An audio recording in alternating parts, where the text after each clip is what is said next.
चलिए पिछले क्लास में जो जहां तक समझे थे फटाफट पहले लिख लीजिए। हम लोग चल रहे थे तृतीय गोलमेज सम्मेलन, तो लिख दीजिए तृतीय गोलमेज सम्मेलन। तृतीय गोलमेज सम्मेलन,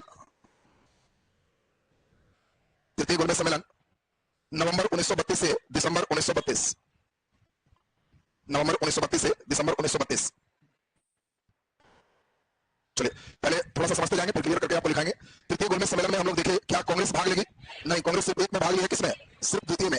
इसमें पूरे भारत से 46 प्रतिनिधि इसमें भाग लिए। दूसरा नंबर में कितने लिए थे? 21। पहला में 73 प्रतिनिधि भाग लिए। यह महज एक औपचारिकता रह गई। तृतीय गोलमेज सम्मेलन केवल फॉर्मेलिटी है, इसमें कोई विशेष कार्य नहीं हुआ और मिला जुला के इसको भी असफल ही माना गया। और तीनों गोलमेज सम्मेलन ये नहीं समझ रहा है कि 3 बार जो हुआ अलग अलग था, एक ही विषय के लिए तीनों चला है, तो इसको एक क्रम मानना। और इसी के आधार पर 1935 का भारत शासन अधिनियम लागू हुआ और उसमें 1937 में भारत में प्रांतीय चुनाव हुए और सरकार का गठन हुआ। हर राज्य के अलग अलग सरकार के गठन हुए। अब इस चुनाव में हम लोग को ध्यान रखना है, बिहार का चुनाव इंपॉर्टेंट होगा, जो बिहार स्पेशल में देखना है। 38 में हरिपुरा के अधिवेशन में अध्यक्षता कौन की? सुभाष चंद्र बोस। 39 में त्रिपुरी मध्य प्रदेश में संकट आया, सुभाष चंद्र बोस और गांधी के कैंडिडेट पट्टाभी सीतारमैया ने अध्यक्षता कौन की? डॉक्टर राजेंद्र प्रसाद। और फिर हम लोग देखे सुभाष चंद्र बोस कांग्रेस छोड़ दिए और यहां से नई पार्टी बनाए। पार्टी कौन है? फॉरवर्ड ब्लॉक पार्टी बनाए। उसी बीच 1939 से 45 द्वितीय विश्व युद्ध शुरू हो गया और यही सितंबर 1939 में हिटलर ने पोलैंड पे हमला करके और द्वितीय विश्व युद्ध की शुरुआत कर दी। तो हम लोग को अब द्वितीय विश्व युद्ध के संदर्भ में मेन समझना है, तो फटाफट इसको लिख दीजिए। नीचे व्यस्त लिखे, लिखिए इसमें 46 प्रतिनिधियों ने भाग लिया, 46 प्रतिनिधियों ने भाग लिया, 46 प्रतिनिधियों ने भाग लिया। नीचे व्यस्त लिखिए इस सम्मेलन में कांग्रेस, इस सम्मेलन में कांग्रेस अली जिन्ना भाग नहीं लिए। कांग्रेस अली जिन्ना भाग नहीं लिए। चलिए नीचे प्रस्ताव लाकर व्यस्त लिखिए 1935 में, 1935 में भारत शासन अधिनियम लागू हुआ। 1935 में भारत शासन अधिनियम लागू हुआ, जिसके द्वारा 1937 में, जिसके द्वारा 1937 में प्रांतों में चुनाव हुए, प्रांतों में चुनाव हुए। नीचे व्यस्त लिखिए भारतीय राष्ट्रीय कांग्रेस के, भारतीय राष्ट्रीय कांग्रेस के 1938 का अधिवेशन,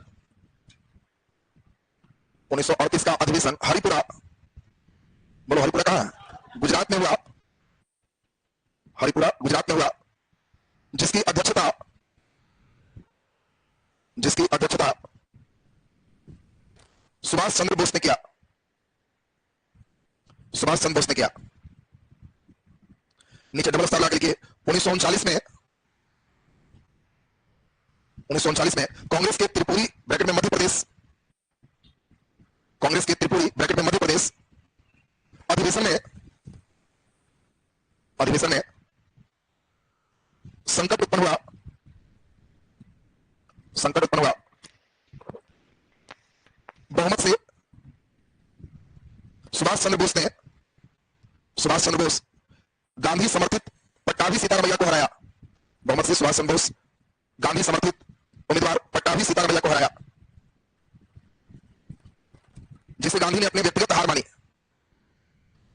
जिसे गांधी ने अपनी व्यक्तिगत हार मानी। अंततः इस अधिवेशन की अध्यक्षता, अंततः इस अधिवेशन की अध्यक्षता बोलो कौन की? डॉक्टर राजेंद्र प्रसाद ने किया, डॉक्टर राजेंद्र प्रसाद ने किया। नीचे व्यस्त लिख दे 1 सितंबर 1939 से अगस्त 1945 तक द्वितीय विश्व युद्ध हुए। 1 सितंबर 1939 से अगस्त 1945 तक द्वितीय विश्व युद्ध हुए, द्वितीय विश्व युद्ध हुए, द्वितीय विश्व युद्ध हुए। द्वितीय विश्व युद्ध में आपको हमने बताया था कि भारतीयों से बिना सलाह लिए अक्टूबर 1939 में भारतीय वायसराय कौन है? लिनलिथगो, भारत को युद्धरत राष्ट्र घोषित कर दिया और इसी के कारण जो भी प्रांतीय सरकार चुने गए थे वो सभी ने इस्तीफा दे दी। जब सरकार इस्तीफा दे दी इसमें सबसे खुश कौन है? मुस्लिम लीग, क्योंकि सरकार में था नहीं तो कहा कि आज मुक्ति दिवस, सब मुक्त हो गए और इसीलिए ये देखिए सरकार यहां पर खत्म हो गए। अब भारतीय क्या अंग्रेजों को साथ दे रहे थे? नहीं। इसीलिए अगस्त 1940 में लिनलिथगो ने एक प्रस्ताव लाया जिसका नाम क्या है? अगस्त प्रस्ताव। और 8 अगस्त 1940 को लिनलिथगो कहा कि देखिए, इसने कहा कि भाई हम एक सलाहकारी परिषद बनाएंगे और उसमें भारतीयों को शामिल करेंगे और तुम सलाह दो हमें क्या करना है। दूसरा, इसने मुस्लिमों को खुश करने के लिए क्या किया? ये अगस्त प्रस्ताव में कहा कि बिना अल्पसंख्यकों के कोई समर्थन के सरकार कोई भी कार्य नहीं करेगी, प्रस्ताव चेंज नहीं करेगी। और देखिए मुस्लिम तुष्टीकरण की नीति अपनाया कि जो भी अल्पसंख्यक है, मुस्लिम है, सिख है, जब तक उन लोग अपना सहमति नहीं देंगे तब तक कोई कानून नहीं होगा। और कोशिश किया कि हम सबको पूरा खुश रखें, मुस्लिम भी खुश हो जाए, बाकी भी खुश हो जाए और सब लोग हमारा साथ दें। लेकिन उसी समय 40 में कांग्रेस का बैठक का है, रामगढ़ में अध्यक्षता कौन की? मौलाना अबुल कलाम आजाद, और लगातार कंटिन्यू बने रहे। तो इसलिए आपको ध्यान रखना है कि सबसे लंबे समय तक कांग्रेस के अध्यक्ष हैं, जितनी घटनाएं होगी सब में यही जाए। तो 40 से 45 तक का जो इवेंट, जब आपको पूछेगा अध्यक्ष कौन थे, तो मौलाना अबुल कलाम आजाद परमानेंट सेट हो गए। और इसी में व्यक्तिगत सत्याग्रह का प्रस्ताव पारित हुआ। पहला व्यक्तिगत सत्याग्रही कहां से? पवनार आश्रम का है, महाराष्ट्र। दूसरा, तीसरा ब्रह्मदत्त, चौथा सरोजिनी नायडू प्रथम महिला थी। इसके बाद हम लोग देखें कि यही 1940 में मुस्लिम लीग का बैठक का है लाहौर में, और लाहौर अधिवेशन की अध्यक्षता कौन की? अली जिन्ना। इस समय हम लोग देखें कि पहली बार पाकिस्तान के मांग का प्रस्ताव पारित हो। इस समय पाकिस्तान नाम कौन दिया? रहमत अली। किस यूनिवर्सिटी का है? कैम्ब्रिज विश्वविद्यालय का छात्र। बहुत पहले 1933 में इसने कहा था कि पंजाब, कश्मीर, सिंध और बलूचिस्तान का क्षेत्र मुस्लिमों के लिए अलग होना चाहिए। और इसमें हम लोग देखें कि रहमत अली के नाम को अली जिन्ना भी समर्थन किए। इस पाकिस्तान के मांग का ड्राफ्ट कौन तैयार किए? हयात खां। और प्रस्तुत कौन किए? फजलुल हक। प्रस्तुत कौन किए? फजलुल हक। अब यहां से अस्तित्व को आगे बढ़ाएंगे, तो पहले इतना तो लिख लीजिए और फिर हम लोग चलेंगे। नीचे लिख दीजिए, डैश देखिए, अक्टूबर 1939 में, अक्टूबर 1939 में भारत के वायसराय लिनलिथगो ने, भारत के वायसराय लिनलिथगो ने भारत को युद्धरत राष्ट्र घोषित कर दिया।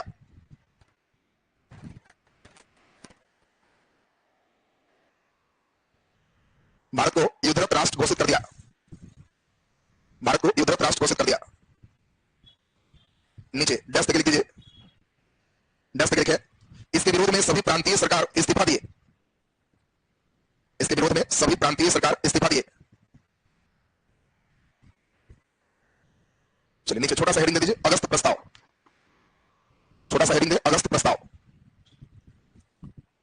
नीचे डैश लिख दीजिए, द्वितीय विश्व युद्ध में,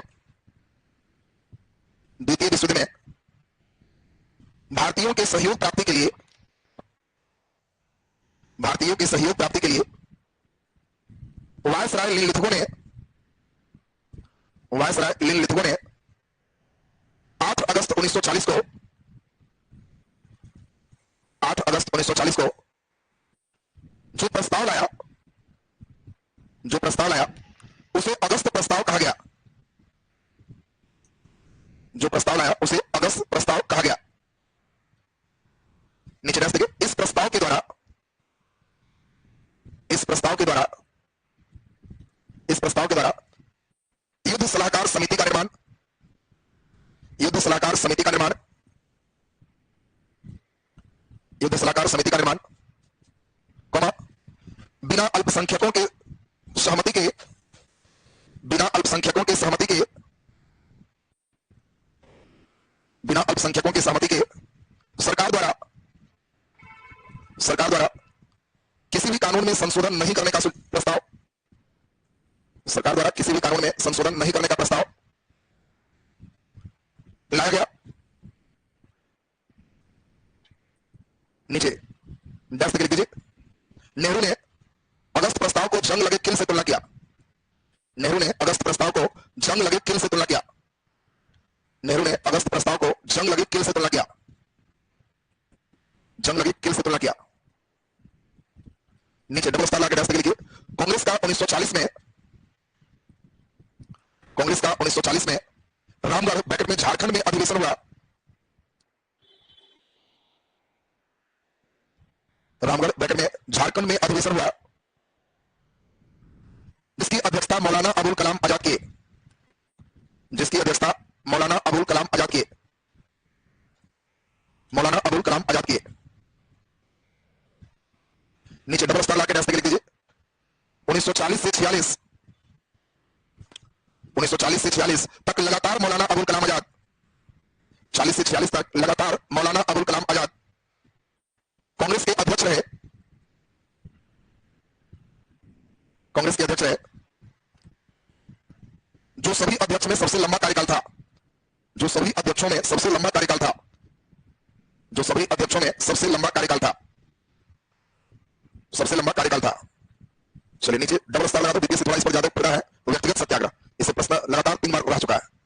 व्यक्तिगत सत्याग्रह, व्यक्तिगत सत्याग्रह डैश लिख दीजिए, इसका प्रस्ताव, इसका प्रस्ताव 1940 के रामगढ़ अधिवेशन में पारित हुआ, 1940 के रामगढ़ अधिवेशन में पारित हुआ, रामगढ़ अधिवेशन में पारित हुआ। नीचे डबल स्टार लाके डैश लिखिए, पहला व्यक्तिगत सत्याग्रही, पहला व्यक्तिगत सत्याग्रही, पहला व्यक्तिगत सत्याग्रही विनोबा भावे थे। विनोबा भावे थे, विनोबा भावे थे, जो महाराष्ट्र के पवनार आश्रम, जो महाराष्ट्र के पवनार आश्रम, पवनार आश्रम अंडरलाइन कर देंगे, जो महाराष्ट्र के पवनार आश्रम से इसे प्रारंभ किए, महाराष्ट्र के पवनार आश्रम से इसे प्रारंभ किए। नीचे डैश लिख दीजिए। दूसरे व्यक्तिगत सत्याग्रही जवाहरलाल नेहरू थे। दूसरे व्यक्तिगत सत्याग्रही जवाहरलाल नेहरू थे, जवाहरलाल नेहरू थे। नीचे डैश लिखिए। तीसरे सत्याग्रही, तीसरे सत्याग्रही ब्रह्मदत्त थे। तीसरे सत्याग्रही ब्रह्मदत्त थे। नीचे डबल स्टार लाके डैश लिखिए। चौथे सत्याग्रही और प्रथम महिला सत्याग्रही, चौथे सत्याग्रही और प्रथम महिला सत्याग्रही, प्रथम महिला सत्याग्रही सरोजिनी नायडू थी। सरोजिनी नायडू थी। ये सत्याग्रह कहां से होते थे? सत्याग्रही कहां से सत्याग्रह करते थे? तो कहीं से भी जो जहां उपलब्ध है, बाद में धीरे धीरे हुआ कि दिल्ली से करी तो ज्यादा अच्छा होगा, इसलिए इसमें भी दिल्ली चलो का नारा दिया गया। ये ध्यान रखना है। नीचे हेडिंग दीजिए पाकिस्तान की मांग। नीचे हेडिंग दीजिए पाकिस्तान की मांग, पाकिस्तान की मांग। नीचे डैश लिख दीजिए। पाकिस्तान शब्द, पाकिस्तान शब्द कैम्ब्रिज विश्वविद्यालय का छात्र, कैम्ब्रिज विश्वविद्यालय का छात्र रहमत अली ने दिया। पाकिस्तान शब्द कैम्ब्रिज विश्वविद्यालय का छात्र रहमत अली ने दिया। ब्रैकेट 1933, बहुत पहले नाम दे चुका है। कैम्ब्रिज विश्वविद्यालय का छात्र रहमत अली ने दिया। नीचे डैश लिख दीजिए। मुस्लिम लीग के, मुस्लिम लीग के 1940 के लाहौर अधिवेशन, 1940 के लाहौर अधिवेशन में पाकिस्तान के मांग का प्रस्ताव पारित किया गया, में पाकिस्तान के मांग का प्रस्ताव पारित किया गया, में पाकिस्तान के मांग का प्रस्ताव पारित किया गया, पारित किया गया। नीचे डैश लिख दीजिए। इस अधिवेशन की अध्यक्षता, इस अधिवेशन की अध्यक्षता अली जिन्ना ने किया, अली जिन्ना ने किया। नीचे डैश लिखिए। पाकिस्तान मांग के प्रारूप का ड्राफ्ट, पाकिस्तान मांग के प्रारूप का ड्राफ्ट, ड्राफ्ट हयात खान ने तैयार किया, ड्राफ्ट हयात खान ने तैयार किया तथा इसे फजलुल हक ने प्रस्तुत किया, तथा इसे फजलुल हक ने प्रस्तुत किया, फजलुल हक ने प्रस्तुत किया, फजलुल हक ने प्रस्तुत किया। कलम रख दीजिए। अब आज का क्लास यहां से हम लोग को सुनना और समझना है, पूरा ध्यान बोर्ड पर एकदम आपका रहना चाहिए। तो पहले तो मेन सीक्वेंस जब तक नहीं बनेगा, यहां से अपडेट बहुत कम बच रहा है, लेकिन सारा इंपॉर्टेंट, इसलिए यहां से प्रश्न 2-3 क्वेश्चन आपको निकल जाएगा केवल इसी स्टेप से। तो पहले आप ध्यान दीजिए। 1939 से 45 द्वितीय विश्व युद्ध, इस समय लड़ाई चल रही, लेकिन भारतीयों ने कोई सहयोग नहीं किया। भारत के वायसराय कौन है? लिनलिथगो। ब्रिटिश प्रधानमंत्री चर्चिल, इस समय ब्रिटिश प्रधानमंत्री कौन है? चर्चिल है। तो चर्चिल ब्रिटिश प्रधानमंत्री है और लिनलिथगो यहाँ वायसराय। लिनलिथगो बिना भारतीय से पूछे सितंबर में लड़ाई शुरू है, अक्टूबर में उसने युद्ध राष्ट्र घोषित कर दिया। भारतीय काफी विरोध किए, मनाने के लिए आपको मालूम है 8 अगस्त 1940 को इसने अगस्त प्रस्ताव लाया, लेकिन उसको भी नेहरू कहे कि जंग लगल काटी लेके आया। काटी भी कैसा है? तो जंग लगाओ, तो इसलिए ये भी इसका फेल हो गया। और तब 1941-42 में जो देख रहे हो व्यक्तिगत सत्याग्रह हम लोग मुख्य रूप से किए 40-41 में, और ये व्यक्तिगत सत्याग्रह भी बहुत सक्सेस नहीं रहा। अब भारतीयों को लग रहा है कि इसमें हम लोग को भाग नहीं ले रहे, चलो कोई बात नहीं। अंग्रेज को लग रहा है, चर्चिल को, कि हमको ज्यादा से ज्यादा सेना चाहिए, और सेना कहां है? भारत में, यहां जनसंख्या ज्यादा है, इन लोग को मनाना पड़ेगा। और इसीलिए चर्चिल क्या किया, इंग्लैंड से एक दूत भेज रहा है जिसका नाम है स्टेफोर्ड क्रिप्स।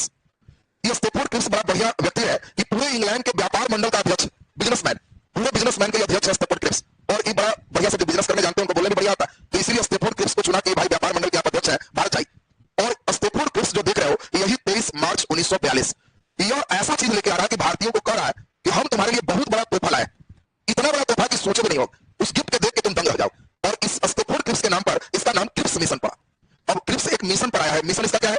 भारतीयों को ऐसा खुश करे कि सब कहे कि ठीक है, तो द्वितीय विश्व युद्ध में आपके साथ। अब द्वितीय विश्व युद्ध में इंग्लैंड लगातार बहुत ज्यादा जीत नहीं रहा, और इसीलिए उसमें ज्यादा से ज्यादा सेना चाहिए। द्वितीय विश्व युद्ध की कहानी सुनोगे तो आपको आश्चर्य हो जाएगा। द्वितीय विश्व युद्ध में यहाँ पर बगल में कौन है? जर्मन, और जर्मन के बगल में इधर बड़ा सा देश है रूस, यहाँ पर छोटा सा देश है पोलैंड, यहाँ पर बगल में देश है कौन? फ्रांस, और यहाँ पे नॉर्वे, डेनमार्क, कई देश है। इस साइड में देश है इंग्लैंड।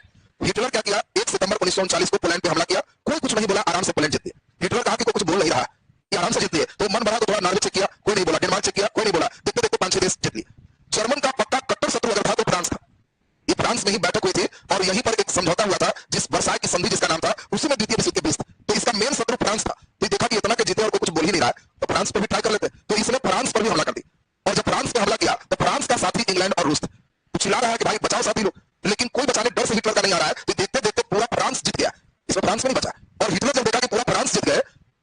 यहां पर बगल में फिर छोटा सा देश है स्पेन, ट्राई मारा, दिखाई भी निकल गए। तब कहा कि तब सब छोड़ो, इसका साथी इंग्लैंड और रूस है, ये दोनों पर भी ट्राई कर ही लेते। और यही हिटलर इंग्लैंड पे हमला कर दिया, और उसी समय ये हिटलर की गलती यही थी। अगर केवल इंग्लैंड पे हमला करता तो इतना देश जीता हुआ था, इंग्लैंड किस गली में। लेकिन ये कह रहा कि इतना सेना हम बनाए हैं कि छोटा मच्छर मारने के लिए रूस को भी लगे हाथ सरिया देते हैं। और प्रथम विश्व में इंग्लैंड, फ्रांस और रूस का एक और साथी था अमेरिका। अमेरिका साथी था, तो अमेरिका ये समझ गया था कि इन दोनों को जीतने के बाद हमारे ही पास आए। और इस तरह के हिटलर के कारनामा से सबसे खुश जापान था। जापान का हेड थे हिरोहितो। हिरोहितो हिटलर के पास चिट्ठी भेजे कि वाह, अनुमान से ज्यादा अच्छा, हम सोचे भी नहीं थे। और लिखा कि हम आपके बहुत ही बढ़िया मित्र बन चुके हैं, जब जब वो थोड़ा तो बुलाइएगा, हम साथ दे। अब सोचो कि ये यहां से साथ देने की बात कर रहा है। जापान भले देखने में छोटा है, लेकिन कुछ वर्ष पहले रूस को भी हरा चुका। बगल में चीन है, त्राहीमाम बुलवाए हुए। जापान चीन को दम ठंडाए हुए, देखने में छोटा है लेकिन पावर बहुत। और इसी समय की बात है 1939 में, आप देखें कि रूस करके अलग हो गए नेताजी सुभाष चंद्र बोस, और उन्हें कांग्रेस से माया मोह भंग हो गया। और सुभाष चंद्र बोस को लगा कि भारत ही तो आजाद कराना, और भारत में शासन इंग्लैंड का है, और इसके लिए सबसे अच्छा काम अगर कोई वर्ल्ड में कर रहा है तो हिटलर कर रहा है। क्योंकि हिटलर वहां हमला किया है, तो अगर हम हिटलर से मिल लेंगे तो हिटलर हमको सेना दे देगा। क्यों? हिटलर को कहेंगे कि इंग्लैंड को आप इधर से धरिए, हमको 1 लाख सेना दीजिए, हम एकदम आईपीएस ट्रेनिंग किया हुआ। उस सेना से हम इधर से इंग्लैंड को 1 लाख सेना में भगा दें, तो इंग्लैंड न घर के न घाट के रहेगा, हमको कोऑपरेट कीजिए। और सुभाष चंद्र बोस भारत छोड़ के हिटलर से मिलने चल दिए, नकली पासपोर्ट बना।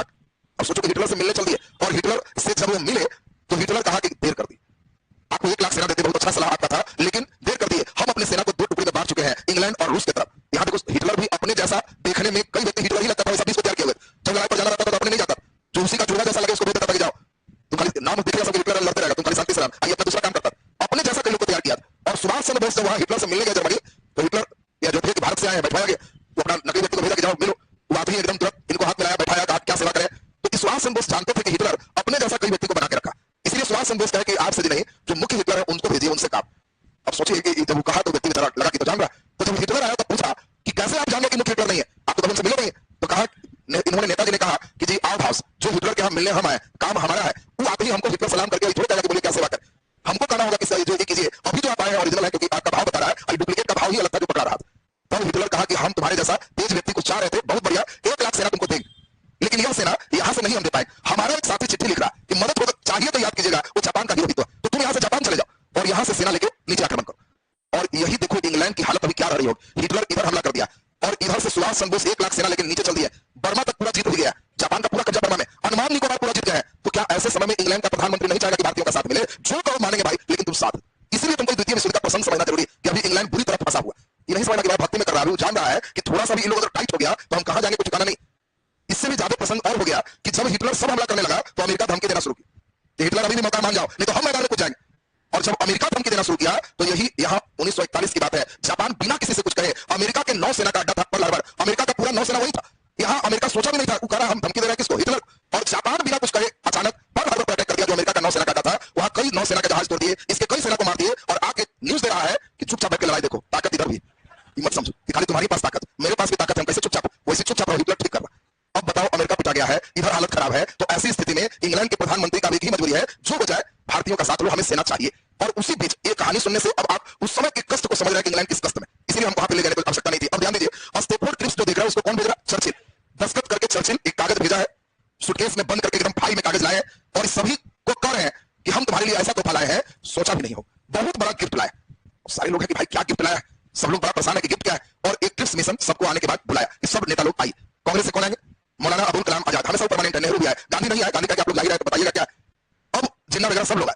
ट्रिप्स कहता है कि देखिए इस चिट्ठी पर ब्रिटिश प्रधानमंत्री चर्चिल का सिग्नेचर, इसमें साफ लिखा हुआ है कि द्वितीय विश्व युद्ध में भारतीय यदि हमें साथ देता है तो युद्ध समाप्ति के बाद भारतीय राज्यों का एक संघ बनाया जाए, हर राज्य का एक हेड हो और एक केंद्र का हेड हो, जो वायसराय है और जो सेना के हेड हैं दो ही पोस्ट पर अंग्रेज रहेंगे, बाकी सब पर भारतीयों को बहाल किया जाएगा। भारतीयों की इच्छा जैसी रहे उनको डोमिनियन स्टेट बनाने का दर्जा दिया जाएगा। डोमिनियन स्टेट क्या था? अर्ध स्वतंत्र राज्य, मतलब ब्रिटिश रहेंगे वायसराय और सेना में, बस इतने, बाकी सब आप लोग रहिए डोमिनियन स्टेट। तो देखिए ब्रिटिश कई अपने क्षेत्र को डोमिनियन स्टेट का दर्जा दिया कि चलाओ तुम ही, हम केवल एक महत्वपूर्ण पद पर बने रहेंगे, बाकी सब तुम्हारा। इसमें इतना बढ़िया चीज कह रहा है क्रिप्स, लेकिन लिखा हुआ है कि तभी सब होगा जब द्वितीय विश्व युद्ध में तुम साथ दोगे तब। गांधी जब सब सुने तो कहे कि क्रिप्स कंगाल बैंक के चेक लेके आया है, साथ दोगे लड़ाई खत्म होगा तब ही सब मिलेगा। इन लड़ाई में तो ऐसे ही इसका क्या हाल है जो हम लोग देख ही रहे हैं, और साथ देके हम लोग और मरने जाएंगे वहां। इसीलिए क्रिप्स को कहा कि ठीक है हम समझ गए, तोहफा लेते जाइए, आप ही को मुबारक हो, कुछ नहीं चाहिए। अब तुम बताओ गांव के किसी गरीब आदमी के पास जाओ और कहो कि तुम्हारे लिए बहुत बड़ा गिफ्ट लाए, बेचारा परेशान है क्या गिफ्ट, तुम कहो कि सोचा भी नहीं होगा इतना बड़ा गिफ्ट लाए, वो कहेगा क्या गिफ्ट लाए भाई। अब तब तुम कह रहा है कि देखो एक अटैची खोल के चेक निकाला कि तुम्हारे लिए 5 लाख का चेक लाए, 5 लाख। गरीब व्यक्ति कह रहा है कि जी 5 लाख, तो हाँ, और इस चेक में देने के लिए एक शर्त है, आज से हमारी सेवा में लग जाओ, हमारे मरने के बाद ये बन जाएगा। बताओ कैगो नौकर मिलेगा? नौकर कहेगा कंगाल बैंक के चेक लाए हैं। कोई एक भी नौकर मिलेगा कि 5 लाख देंगे लेकिन मरने के बाद सेवा अभी से करो? कोई मिला है? नहीं। यही चीज क्रिप्स के साथ। तो गांधी ने इसको कंगाल बैंक नहीं कहा, शुद्ध है उत्तर दिनांकित चेक। उत्तर दिनांकित को ही हम लोग पोस्ट डेटेड कहते हैं, भविष्य में बाद में भरने वाला चेक, डेट में हुआ कंगाल बैंक का चेक। तो आपको क्वेश्चन पूछा जाएगा, गांधी ने निम्नलिखित में किसे उत्तर दिनांकित चेक कहा? तो क्रिप्स मिशन। क्या क्रिप्स मिशन सफल रहा? नहीं। और क्रिप्स मिशन जब असफल रहा तो अब हम लोग का फॉर्म में है 42 में अब बैठक हो रही है कांग्रेस का वर्धा में। वर्धा में बैठक हो रही है। सब लोग कह रहे हैं कि अब तक एकदम इंग्लैंड हारने पर है। उधर से हिटलर सही किया हुआ, फ्रांस सब जीत गया, इधर से भी है इंग्लैंड हारने पर है, मौका बढ़िया हम लोग ताल ठोक दे। बात समझो, जब हार रहा है तो इधर से भी विस्फोट करिए ना। ठीक है, गांधी ने कहा कि ठीक कर, और इसीलिए भारत छोड़वाना ठीक है। वर्धा बैठक में, वर्धा का है महाराष्ट्र, तो महाराष्ट्र में बैठक हो रही है और इस बैठक में हुआ कि अंग्रेजों से भारत छोड़ने के लिए कहा जाएगा, लेकिन अभी हम लोग हल्ला नहीं करेंगे, इसके लिए गांधी को डिप्यूट करते हैं। और देखिए वर्धा बैठक में भारत छोड़ो आंदोलन का प्रस्ताव आया है और उसके लिए डिप्यूट किनको किया गया? गांधी। जब मौका मिले आप कर दीजिए। और यही बहुत ही इंपॉर्टेंट डेट है 8 अगस्त 1942। ये भारतीय स्वतंत्रता आंदोलन का एक इंपॉर्टेंट डेट। 8 अगस्त 1942 को मुंबई के जो जगह है वही नेता लोग पहुंचे हुए हैं और वही है ग्वालियर टैंक मैदान। मुंबई का मैदान कौन है? ग्वालियर टैंक मैदान। अब देखिए, हाँ अभी जैसे युद्ध चल रहा था, अधिवेशन होना ही नहीं है, 40 से 45 कोई अधिवेशन नहीं है, बैठक अधिवेशन तो दिसंबर में ही चल रहा था। तो इस समय अभी मेन कोई है क्या? युद्ध चलने के कारण कोई है नहीं, अध्यक्ष एक ही है और जब जरूरत होगा लोग बैठ लेंगे। उसी तरह का अधिवेशन बढ़ता और उसमें हुआ कि हम लोग भारत छोड़ने को मजबूर करेंगे। क्यों? मौका अच्छा है, मौका आप लोग समझ गए कितना बढ़िया मौका मिला। मौका चारों तरफ से इंग्लैंड जीत रहा है कि हार रहा है, तो इन लोग भी कहेंगे तो इतना अच्छा मौका है तो यहाँ भी हल्ला कर ही देने में ठीक। अंग्रेज धमका रहा है कि खबरदार इस समय साथ नहीं दे सकते हो तो ठीक है, आंदोलन तो सोचना भी नहीं, क्योंकि हम ऐसे ही पुलिस कम से लूज रहे और आंदोलन करोगे तो हम यहाँ देखेंगे कि बॉर्डर देखेंगे एकदम टाइट। लेकिन भारतीय भी उतना ही टाइट है। 8 अगस्त को मौलाना जो आजाद है इनको सूचना गई कि जल्दी से ग्वालियर टैंक मैदान आइए। उनकी पत्नी की तबियत 6 तारीख से ही बहुत खराब सीरियस है, हॉस्पिटलाइज अस्पताल में ही बेचारे 8 को है, पत्नी की तबियत एकदम सीरियस। और उस समय उनके पास खबर गई कि आज बहुत बड़ा कुछ ऐसा होने जा रहा है और आप भी अध्यक्ष हैं तो आपको रहना जरूरी। पत्नी को छोड़ करके यहाँ चले आए। तो देखिए अब कितना इंपॉर्टेंट इवेंट रहा होगा कि बीमार पत्नी को अस्पताल में छोड़ के और मौलाना आजाद मुंबई के ग्वालियर टैंक मैदान में आए। और ग्वालियर टैंक मैदान में जब आए तो सबका क्या अध्यक्ष भी आ गए। बोलिए, तो हुआ कि अब हम लोग असहयोग और सविनय सब नहीं करेंगे, अब सीधा सीधा होगा अंग्रेजों भारत छोड़ो। अब बहुत कुछ हो गया और इसीलिए भारत छोड़ो आंदोलन की बिगुल बजा दी। अंग्रेज लाख मना किए थे कि ये सब मत कर, लेकिन हम लोग माहौल देख रहे थे कि इंग्लैंड ऊपर से हार रहा है, इधर से गिर रहा है, तो लगे हाथ यहाँ भी शुरू करने में फायदा है। और इस समय गांधी सबसे फॉर्म में, जो गांधी 22 अंग्रेज पुलिसकर्मी के मरने पर फुल गियर वाले असहयोग आंदोलन में ब्रेक लगा के रोक दिए, वो गांधी कह रहे हैं करो या मरो का हम आप लोगों को मंत्र देते हैं। और डू और डाई, सोचो गांधी कह रहे हैं करो या मरो। अब कोई करो और मरो को कई लोग उल्टा समझ लेता है कि एकदम मार के सही करो। गांधी कह रहे हैं कि हम तुमको मंत्र दे रहे हैं। अब सब लोग ये सोच लो कि हमें अब भारत को स्वतंत्र करना है या स्वतंत्रता कराने के लिए मर भी सकते हैं। कोई मंत्र का मतलब कहीं नहीं समझना कि अंग्रेज को मारना, स्वतंत्र करना है या उसके करने के प्रयास में मर भी सकते हैं, ये उनका मंत्र है, करो या मरो। अब देखिए डू और डाई का जब मंत्र दिए तो कई व्यक्ति कह रहे हैं कि आज लगता है गांधी में कोई सवार हो गए। इतना ओजस्वी और जोश वाला भाषण तो ये देते ही नहीं थे। गांधी भी आज फॉर्म में। और जैसे ही अंग्रेज सुना कि आंदोलन शुरू कर दिया तो अंग्रेज कहा कि ऑपरेशन 0 आवर। 0 आवर का मतलब 1 घंटा के अंदर सब नेता को बंद करो, नहीं तो लोग नेता जब बाहर रहेगा बाहर हंगामा मचा कर रख देगा। अब सोचिए 8 अगस्त 1942 को अनाउंस है, 9 अगस्त आते आते सभी नेता एक दूसरे का चेहरा देख रहे हैं कि कौन संभालेंगे। ये भी आ गए, वो भी आ गए, तो अगला कह रहा है कि अच्छा राजेंद्र बाबू संभाल लेंगे, है बच रहे हैं। मालूम चला नहीं रहा है कि जाओ वो भी आ गए हैं, धरा गए। ये पहला आंदोलन है जो नेतृत्वहीन है। अंग्रेजों ने सोचा कि इंजन ही खत्म कर दो, बोगी क्या करे, नेता इंजन है और इंजन खत्म माने आंदोलन खत्म। और इसमें गांधी को तो पूना में ही रखा गया, यमुना के जेल में। इस समय अगर बात की जाए तो सबसे इंपॉर्टेंट नेहरू और बाकी लोग जितने थे सबको महाराष्ट्र के अहमदनगर किला में रखा गया। दुर्भाग्य से राजेंद्र बाबू की तबियत खराब थी, उनको भी 8 अगस्त की बैठक की चिट्ठी आई थी, खबर आई थी, बम्बई आई, लेकिन राजेंद्र बाबू पटना में थे, तबियत खराब थी तो कहे कि भाई फीवर वगैरह है नहीं आ पाए, राजेंद्र बाबू नहीं गए। तो यहाँ सब लोग खुश था कि जाने दीजिए बिहार में तो बच रहा है ना राजेंद्र बाबू, लीजिए। अंग्रेज नहीं भी गए तभी इनके घर पे पहुंचा हुआ है, कहा कि तो हम क्या की, कहा कि नहीं जो नेता लोग हैं सब अंदर चलिए, आंदोलन शुरू है, आप कुछ ना कुछ कीजिएगा। और राजेंद्र बाबू को बाकीपुर जेल में बंद किया गया। इसी प्रकार जयप्रकाश नारायण सब है उनको हाजीपुर जेल में बंद किया गया, बिहार हजारीबाग जेल में बंद किया गया। और इसमें बिहार स्पेशल में आपको सबका जेल भी पूछे, आपसे पूछेगा कि राजेंद्र बाबू कहां जो है जेल में बंद हुए, बाकीपुर, जयप्रकाश नारायण हजारीबाग जेल में बंद हुए। अब सब नेता को 9 तारीख को बंद कर दो। अंग्रेज कहा कि अब नेतृत्व विहीन है, अब आंदोलन क्या चलेगा। तो 10 तारीख के लड़कन फॉर्म में नेता तो गए, अब जो लोग कॉलेज में पढ़ रहे थे, अब 10 तारीख के लोग कहे कि बताइए राजेंद्र बाबू बिहार की बात करें तो लड़के कह रहे हैं पटना यूनिवर्सिटी के तमाम लड़के राजेंद्र बाबू तो बम्बई नहीं गए थे, बीमार थे, अब लड़के बंद कर दिया, क्या बदमाशी। तो सब लड़का 10 तारीख को कहा कि तो ऐसा करो कल 11 के सचिवालय चलो, 11 अगस्त सचिवालय चलना है। और 11 अगस्त 1942 सभी लड़के सचिवालय पहुंचे। और सचिवालय में लड़कन खाली है, नेता कोई है नहीं, तो करना क्या है पता नहीं, पहुंचे हुए हैं। अब हजारों लड़के हैं, करना क्या है भाई, तो नेता तो कुछ है नहीं, तो कुछ लड़का अपना टाइम पास कर रहा है, तो देखा कि सचिवालय के पीछे कुछ ईंटा निकला हुआ है, धर के ऊपर चढ़ गए, ऊपर से झाका, ऊपर पीछे से आओ, करते करते कई लोग पहुंच गए। लड़का ये वो कहीं चढ़ जाएगा तो बाकी सब कुछ चढ़ ही जाएगा। अब ऊपर में क्या किए, अंग्रेज के झंडा कहे कबाड़ के फेंक दो और यहाँ भारतीय झंडा गाड़। इस समय डीएम ऑर्चर है, ऑर्चर देखा कि ब्रिटिश झंडा जैक को ही उतार दिया और इंडियन झंडा तिरंगा को सचिवालय में फहरा रहा है, तो इसका मतलब ब्रिटिश साम्राज्य पर भारतीयों का झंडा फहराना उनकी तौहीन है। ऑर्चर एकदम निर्देश दिया, खबरदार उधर अभी भी रुक जाओ। लड़कन कहा कि नहीं फहरेगा अभी। ऑर्चर गोली चलाने का आदेश दिया और जो विद्यार्थी झंडा लेके थे उनको गोली लगती है, दूसरे विद्यार्थी कहते हैं कि झंडा गिर जाएगा, भारत मां का झंडा है, दूसरा पकड़ते हैं, फिर उनको भी लगती है, करते करते 7 विद्यार्थी इस क्रम में शहीद होते हैं, लेकिन अंतर झंडा पहरा ही देते हैं पटना सचिवालय में। तो देखिए 11 अगस्त 1942 का झंडा कांड जुड़ा हुआ है भारत छोड़ो आंदोलन से। बिहार स्पेशल में इन सातों पर विशेष पढ़ना। अब जरा ध्यान दीजिए, गोली चलाने का आदेश कौन दिया?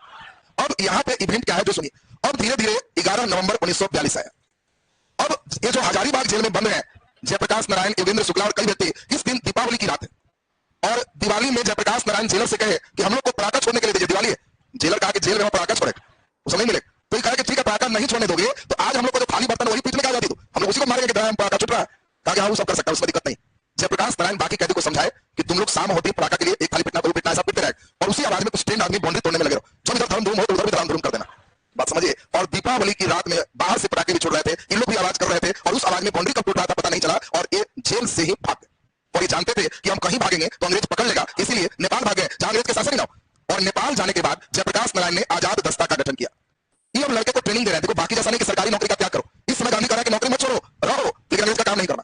सिपाही में है तो भारतीय पर गोली नहीं चलाना, राइफल लेकर रहना, सबको ट्रेन कर रहा है कि रहना है। और जयप्रकाश नारायण स्पेशल ट्रेनिंग दे रहा है। क्या ट्रेनिंग है? तो इनका ट्रेनिंग है कि सब समानांतर सरकार की स्थापना करो। समानांतर सरकार का मतलब है अगर ये क्षेत्र है तो यहां तक आने के लिए जो रेलवे लाइन है एक ही रात में 10-20 लड़के मिलकर के 50-60 रेलवे के पटरी का पुलिस प्लेट खोल दो ताकि ट्रेन नहीं है। दूसरा साइड से रोड आ रहा है तो 3-4 पुल को तोड़ दो, गाड़ी नहीं है। जितना टेलीफोन लाइन है सबको काट दो कि फोन नहीं बजे।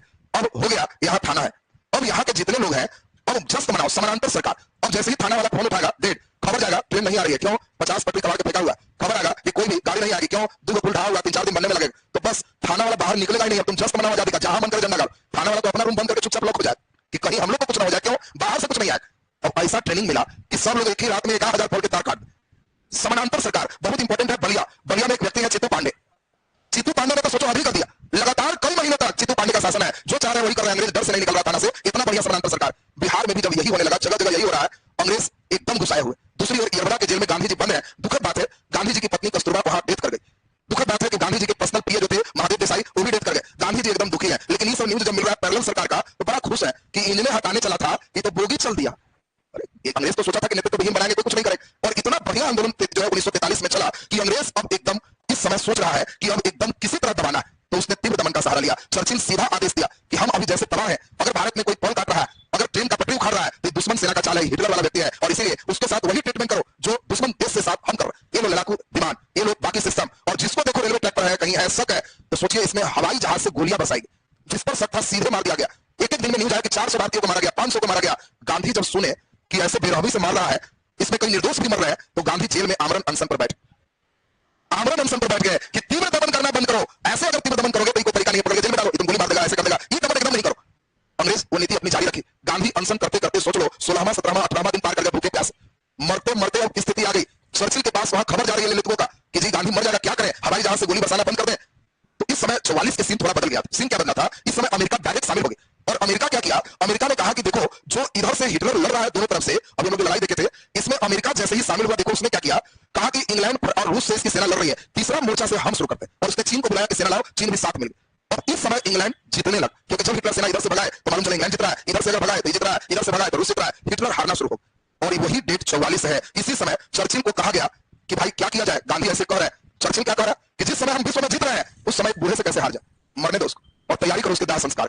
21वां दिन गांधी का सांस फुफुकाने लगा कि अब गए, मर जाएंगे। चारों तरफ लोग सुने कि गांधी मर जाएंगे। अंग्रेज चर्चिल के कहने से तैयारी क्या किया, श्मशान घाट पर लकड़ी खरीद के सजा दिया। यरवदा के जेल में लाश ढोने वाले सब वाहन को भेज दिया, मरेंगे तो इसमें लाभ लेना। चारों तरफ से भारतीय एकदम खड़ा है कि गांधी जी आज बेचारे भूखे, किस दिन मर जाएंगे, किस लिए कि भारतीयों पर तीव्र दमन बंद करो। अब सोचो कि ऐसी स्थिति आ गई, तब कई भारतीय गांधी को समझाए कि जी लाश ढोने तक उपाय कर लिया। अंग्रेज की और क्या कहा, गांधी कहा कि लाशों ढोने वाले आया तो जी श्मशानों घाट लकड़ी, तब गांधी कहा कि तब छोड़ो, जूस पी के अनशन तोड़ दी। बात समझो, गांधी अंतिम में एकदम जोर लगाते थे, लेकिन देखिए जब कोई इलाज नहीं तो कहा कि तब चलो जिंदा रहेंगे तब उपाय होगा। और देखिए गांधी जूस तो पी लिए, लेकिन जो व्यक्ति 21 दिन भूखे है तो क्या वो जूस पीने से तबियत ठीक होगी? तबियत और बिगड़ गई। और जब तबियत खराब हो गई तब अंग्रेज कुछ दिनों के बाद कहा कि कब मरेगा ठिकाना नहीं है, जेल से छोड़ दो इसको। और गांधी जेल से रिहा हो गए। और तीव्र दमन के साथ यही लगभग मई 1944 आते आते भारत छोड़ो आंदोलन समाप्त हो गया। इससे कुछ मिला नहीं, बहुत लोग मारे। और यही जून 1944 में गांधी रिहा हो गए। अब देखिए गांधी रिहा के बाद की कहानी अब इंटरेस्टेड समझना। गांधी जब रिहा हुए तो गांधी प्रयास कर रहे हैं, इस समय एक ही व्यक्ति सबसे ज्यादा डिस्टेट कर रहे हैं, वो व्यक्ति है अली जिन्ना। अली जिन्ना 40 से फर्म है कि हमें अलग पाकिस्तान चाहिए। इस समय आप देखो कि जो भी आ रहा है, ट्रिप्स भी नहीं कहा कि पाकिस्तान दे, वो कहा कि नहीं ऐसा नहीं। उधर अगस्त प्रस्ताव भी आ रहा है तो उसमें पाकिस्तान की बात नहीं है, कहा कि मुस्लिम कहेंगे तभी नियम चेंज होगा, ऐसे नहीं होगा। आपकी बात मानेंगे लेकिन पाकिस्तान को सुन ही नहीं रहा। और जिन्ना कह रहा है पाकिस्तान जो कहेगा कि मिलेगा तभी हम साथ देंगे, ऐसे नहीं। पहली बार जून में जब गांधी निकलते हैं तो 1 जुलाई 1944 की बात है। अब देखिए 24 जुलाई 1944, ये बड़ा इंपॉर्टेंट एक डेट है, 14 जुलाई है, 14 जुलाई 1944। इनका नाम है चक्रवर्ती राजगोपालाचारी। और ये चक्रवर्ती राजगोपालाचारी ने एक फार्मूला दिया, गोपालाचारी फार्मूला। ये चक्रवर्ती राजगोपालाचारी कौन थे? तो ये गांधी जी के समधी थे, दोनों समधी। आप ध्यान रखना, चक्रवर्ती राजगोपालाचारी समधी है किनके? गांधी जी। तो गांधी जी अपने समधी चक्रवर्ती राजगोपालाचारी से मिले और कहे कि हम लोग दोनों प्रयास करें तो जिन्ना मान जाए। जिन्ना को चक्रवर्ती राजगोपालाचारी कहे कि देखिए इस समय अंग्रेज अब जीतने लगा है, क्योंकि अमेरिका शामिल हो, द्वितीय विश्व युद्ध जीत रहा है, और इसीलिए मामला यही है कि हम लोग अपने में मिलकर के फिर सही हो जाए। और जिन्ना को पहली बार कहा गया कि हम अलग पाकिस्तान देने को तैयार है। तो आपसे क्वेश्चन पूछेगा किस फार्मूला में पहली बार पाकिस्तान देने की बात हुई, तो वो है गोपालाचारी फार्मूला। इसके पहले पाकिस्तान देने की कभी बात नहीं। और इसमें गांधी स्वयं है, और वो स्वयं गांधी और चक्रवर्ती राजगोपालाचारी। सोचो गांधी क्या कर रहे हैं, उपाधि दे रहे हैं जिन्ना को। जब जिन्ना भेंट हुए तो कह रहे हैं गांधी इनको कि आप कायदे आजम है। कायदे आजम, आपको क्वेश्चन पूछा जाएगा कि बताओ कायदे आजम किसको कहा? जिन्ना को कायदे आजम समझते हो? आजम महान को कहते हैं, शहीद आजम, शहीदों में महान, सड़कों आजम, सड़कों में महान, और कायदे आजम, नियम कानून कायदा में महान। गांधी कह रहे हैं कि आप तो भाई एकदम अच्छे सच्चे व्यक्ति हैं, जो कानून नियम होता है आप उसको मानते हैं, और इसीलिए आप कायदे आजम। अब सोचो गांधी एकदम सोच रहे हैं कि जिन्ना को बुला के एकदम साथ ले लेना, और कायदे आजम करके बैठाए और कहा गया कि हम पाकिस्तान की मांग स्वीकार कर रहे हैं, मान रहे। परंतु करना क्या है, अभी लड़ाई चल रही, अभी आप कांग्रेस के साथ हो जाइए और दोनों मिलकर के अभी लड़ाई लड़िए, तब तक जब तक सरकार बनती नहीं। जिन्ना कहा कि ठीक है, सरकार बनने के बाद तब क्या होगा? तब चक्रवर्ती राजगोपालाचारी और गांधी ने कहा कि जो जगह मुस्लिम बहुल है वहां हम जनमत संग्रह करवाएंगे, लोगों से वोटिंग करा देंगे। मुस्लिम है ही ज्यादा, तो क्या सभी मुस्लिम सही में अलग होना चाहते हैं या केवल आप चाहते हैं? अगर सब लोग चाहते हैं कि नहीं हम लोग अलग होंगे, तो जनमत संग्रह में अगर होगा कि अलग होना है तो हम अलग कर देंगे। जिन्ना कहा कि जनमत संग्रह, और वोटिंग में गड़बड़ी होगा, क्या होगा उस समय डायरेक्ट, लेकिन ये लोग कह रहे हैं डायरेक्ट नहीं, तो गोपालाचारी फार्मूला फेल हो। अब इस समय नए वायसराय के रूप में आए हैं वेबल। वायसराय कौन है? वेबल। और वेबल की बात अब जरा खूब बढ़िया से समझना। वेबल अब क्या है, यहां पर अब वेबल एक नई प्रोग्राम योजना बनाता है, जिस योजना को कहा गया वेबल योजना। अब देखो वेबल कह रहा है कि हम बहुत बड़ा चीज लाए, पाकिस्तान तो नहीं देंगे, लेकिन हमारे पास जो उपाय है वो सुन करके तुम लोग बड़ा खुश हो जाओ। क्या भाई? तो वेबल कहा कि पहली नंबर हमारे पास जो योजना है वह योजना है कि हम एक काम करेंगे, मुस्लिम और हिंदू दोनों बराबर बराबर रहेंगे। देखो मुस्लिम की संख्या कम है, उससे क्या हो, जितना हिंदू चुनाएंगे उतने मुस्लिम चुनाए। अब कह रहा है कि अली जी में प्रॉब्लम है, लीजिए प्रॉब्लम खत्म करो, जो कार्यकारिणी होगा उसमें हिंदू मुस्लिम की संख्या बराबर होगी। वेबल कहा इतना ही नहीं, भारतीयों को हम अधिकार देंगे कि तुम्हें राष्ट्रकुल का सदस्य रहना है तो रहो, हटना है तो हटो, ये भी पावर हो। राष्ट्रकुल समझते हो? जहां ब्रिटिश शासन किए वो सभी राष्ट्रकुल मंडल कहलाते हैं, वो आजाद भी हो गए तो राष्ट्रकुल के मेंबर, भारत के मेंबर, तो तुम्हें रहना है मेंबर तो रहना, हटना है तो हट जाना। अब वेबल इतना बढ़िया बढ़िया योजना ला रहा है कि हिंदू मुस्लिम बराबर, राष्ट्रकुल के सदस्य रहना है रहो, जाना है जाओ, ये सब योजना पर कहा कि ऐसे नहीं, ये तो मेरा योजना है, हम चाहते हैं ठंडा दिमाग से सब लोग चर्चा करो। और इसके लिए वेबल क्या करता है, सबके दिमाग को ठंडा रखने के लिए शिमला बुलाता है कि वहां माइंड कूल कूल रहे, गर्म क्षेत्र में नहीं, शिमला ठीक रहे। और इसीलिए इसने एक सम्मेलन बुलाया, शिमला सम्मेलन या शिमला समझौता। और यही शिमला समझौता में कस की बैठक लगी 25 जून 1945। 25 जून 1945 से ये जो 14 जुलाई 1945 तक एक बैठक चल रही है शिमला समझौता, 18 दिन बैठक। अब शिमला समझौता में मुस्लिम लीग की तरफ से सबसे खुश होकर जिन्ना जा रहा है, क्यों? हिंदू मुस्लिम बराबर सीट, इन्हीं के साथ लियाकत अली जा रहा है। कई मुस्लिम तरफ से गए, कांग्रेस की तरफ से गांधी कहा कि हम शिमला चलेंगे लेकिन बाहर रहेंगे, अंदर नहीं जाए। अंदर ऐसा करो, अध्यक्ष कौन है? मौलाना आजाद, मुस्लिम है, उन्हीं को भेजो। ये मुस्लिम ही अंदर रहेंगे तो मामला सही रहेगा। और एक और मुस्लिम है खान अब्दुल गफ्फार खान, इनको भी भेजो। कांग्रेस भी मुस्लिम में मेंबर ज्यादा चुनके उन्हें भेजते। और जिन्ना सोच रहा था कि गांधी आएंगे, ये आएंगे, मुस्लिम से कोई नहीं रहेगा। जिन्ना देखा कि उधर से खाली मुस्लिम ही आया, आधा तो टेम्परेचर इसका ऐसे ही हाई हो गया। और शिमला सम्मेलन में सब बातों मान रहा है कि ठीक है पाकिस्तान हम नहीं मांग कर रहे हैं, छोड़ दे रहे हैं, दोनों बराबर रहेंगे, हम मान रहे हैं, लेकिन शर्त है मुस्लिम का चुनाव केवल और केवल मुस्लिम लीग से होगा, क्योंकि मुस्लिम लीग मुस्लिमों की संस्था है और कांग्रेस हिंदू की संस्था है। तो ये दोनों खड़ा होकर कह रहा है कि तुमको हम हिंदू नजर आ रहे हैं, हम भी मुस्लिम है। तो मौलाना आजाद को क्यों ज्यादा दिन अध्यक्ष रखा गया, ये भी एक गेम था, क्योंकि उधर जिन्ना पैदल लिया हुआ था, तो इधर भी कहा कि चुपचाप इसको छोड़ दीजिए। अब ये देखिए इसी मुद्दे पर मामला उलझ गया। मुद्दा सिर्फ एक कांग्रेस में तैयार हिंदू मुस्लिम बराबर, कोई दिक्कत नहीं, देश नहीं बटे, लेकिन जिन्ना कह रहे कि मुस्लिम कहां से आना चाहिए, मुस्लिम लीग से आना चाहिए, कांग्रेस से मुस्लिम नहीं आना चाहिए। हमारे लीग में शामिल हो मौलाना आजाद, लीग में शामिल होकर हम भेजेंगे तुमको, कांग्रेस सिर्फ हिंदू का है। लेकिन कांग्रेस कह रही है कि हम सभी धर्म सभी जाति की पार्टी है, हम धर्म के आधार पर पार्टी नहीं है, और इसीलिए मुस्लिम अगर बराबर होंगे तो कोई बात नहीं, अगर 40 मुस्लिम है तो 20 को हम भी भेजेंगे। जिन्ना कहा कि तब नहीं काम चलेगा। अंतिम में इतना सबके बीच विवाद हुआ कि वेबल अपना कान धरा कि भाई तुम लोग हमसे नहीं निपटोगे, शिमला समझौता फेल हुआ, घर जाओ। देखिए तो शिमला समझौता आयोजित किया गया कब? 1945 में। तब तक एक बहुत बड़ा घटना हुआ, 45 में वहीं पर हिटलर मारा गया। अब हिटलर मारा गया और इस साइड में पूरा जितना हिटलर कब्जा किया था उस पर फिर से अमेरिका, फ्रांस, इंग्लैंड, रूस, चीन का कब्जा हो। और अमेरिका अब पूरा दिमाग जापान पे लगा रहा है कि तुम ही ना मेरा नौसेना के अड्डा पे हमला किया था। और जैसे ही हिटलर मरा, जापान समझ गया कि पांचों मिलकर हमको मारे, इसलिए जापान ने ही सुभाष चंद्र बोस को 1 लाख सेना दिया। अचानक अपनी सेना को विड्रॉ कर ली और पूरी सेना जब विड्रॉ किया, सुभाष चंद्र बोस अंडमान निकोबार तक पहुंचे हुए थे। यहां से रेडियो संदेश में उन्होंने कहा था कि बस गांधी को राष्ट्रपिता का, कि राष्ट्रपिता अब बहुत दिन दूर नहीं है, हम यहाँ आए हुए हैं, ऊपर पहुंचने जा रहे हैं। और उसी समय जापान जब विड्रॉ ले लिया तो बेचारे कलकत्ता एयरपोर्ट से उड़ान भर के कहां गए, लापता हो। सुभाष चंद्र बोस को कोई मरते नहीं देखा, लाश नहीं मिला, लापता हो। जब भारत रत्न पढ़ोगे तो भारत रत्न में एक बार ऐसा हुआ कि भारत सरकार अनाउंस की कि सुभाष चंद्र बोस को मरणोपरांत भारत रत्न दिया जाता है। तो उनके परिवार वाले ने पूछा कि कंफर्म है ना कि मर गए हैं? क्यों? क्योंकि एक मंदिर में एक साधु रहते थे और कुछ वर्ष पहले वो निकल गए, तो उस साधु के बक्सा को तोड़ा गया, तो सुभाष चंद्र बोस के बचपन का फोटो, उनका सर्टिफिकेट, उनके परिवार का फोटो सब उस बक्सा में मिला। तो सब लोग कहा कि हम लोग पहचान नहीं पाए, ड्रेस बदल के वही हारा रहे, तो फिर कहीं हो गए, कंफर्म है कि मरे?